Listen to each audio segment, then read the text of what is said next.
if you're feeling scattered, if you're feeling overwhelmed, if you feel like your to-do list keeps growing but you can't do it, it's not necessarily a question of better time management or lack of discipline or lack of motivation. In the last videos and newsletters of this February-March series, I've been talking about the lack of rhythm, the lack of energy management. Today I want to talk about boundaries. That when your attention gets scattered and pulled into every direction and you cannot say no to small things and yes to what truly matters for you, your focus is not possible because you're scattered, your attention is pulled, your prana, your life energy is pulled in every direction, and what you need is clear boundaries. So let me talk about this today, the boundaries and clear focus by saying also no. And I'm again going to look down because this is from part of my book manuscript. This is a part of my newsletter that you will get if you subscribe every week. You don't have to worry, you get it once a week. You get notifications of these videos, of my practices and of the content. In the newsletter it's a bit shorter, in the blog it's a bit longer, and in the video you can hear me speak in person. So focus, when you cannot focus, it's not a particularly, oh my God, I have to meditate right away, or it's not that you cannot focus, it's that your attention is scattered, is pulled in too many directions all at once, which modern life invites us to do. And really the antidote is that we have to realize that attention is finite. It costs energy, and our energy, even so, in the last video and newsletter I talked about how we manage and regulate energy on a regular basis, but if you give too much out and too little in, and if it spreads in every direction instead of being a laser beam, your attention will be scattered and your focus will be missing. And how will you get something done when, yoga actually explains that focus is the step before meditation. It's called dhyana, kind of focus. And meditation is when focus becomes one-pointed. And samadhi is when you really dive deep into meditation. But it's really that ability to focus that makes you happy. Have you ever focused on something you truly love? How quick time passed by and how happy you were? Because you were just focused on this one thing. So when we get fragmented, when our attention goes in every direction, you experience mental fatigue, irritability, often anxiety because it's a vata emotion, the feeling of being, sometimes too open, too vulnerable, and this kind of strange exhaustion and also dissatisfaction because you feel you never really finished something or not the way you actually want it, that feels gratifying and fulfilling to you. So in my manuscript I wrote, research has shown that even one beep from your mobile phone can throw off your concentration.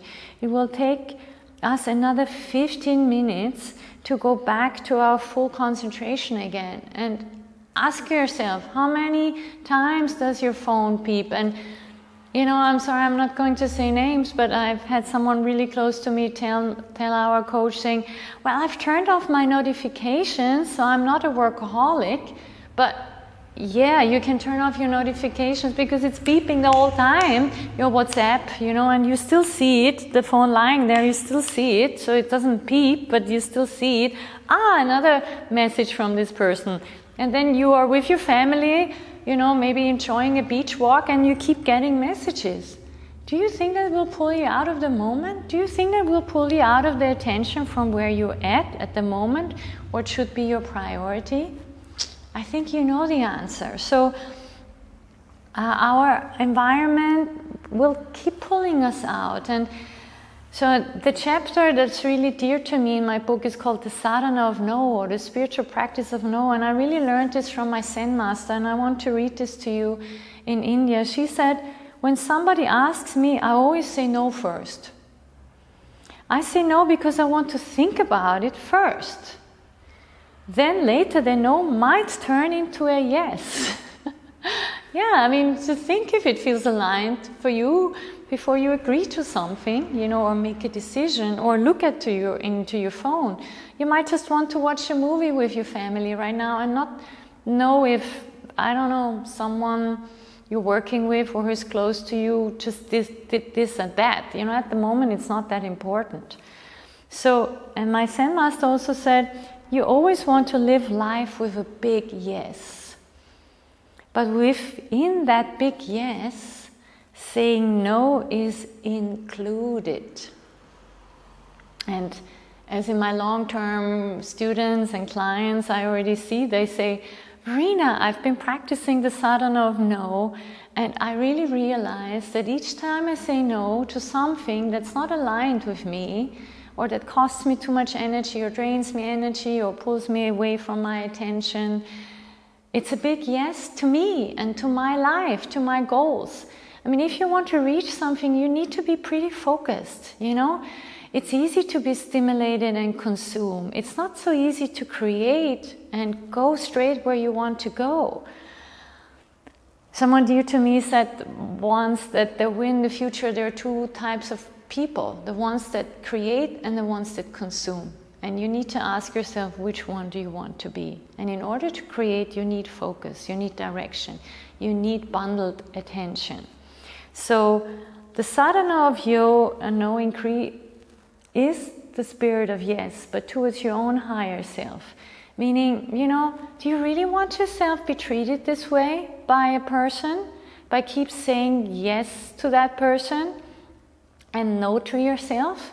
Or do you want to reverse it and say no to someone who is not treating you the way you instinctively feel you're supposed to be treated, saying yes to yourself? And I often ask myself the question, believe me, I have the same trouble as you have. Why do I so often say yes to someone else, trying to please them and their expectation of me, of life, how to do things, and at the same time I'm saying no to myself?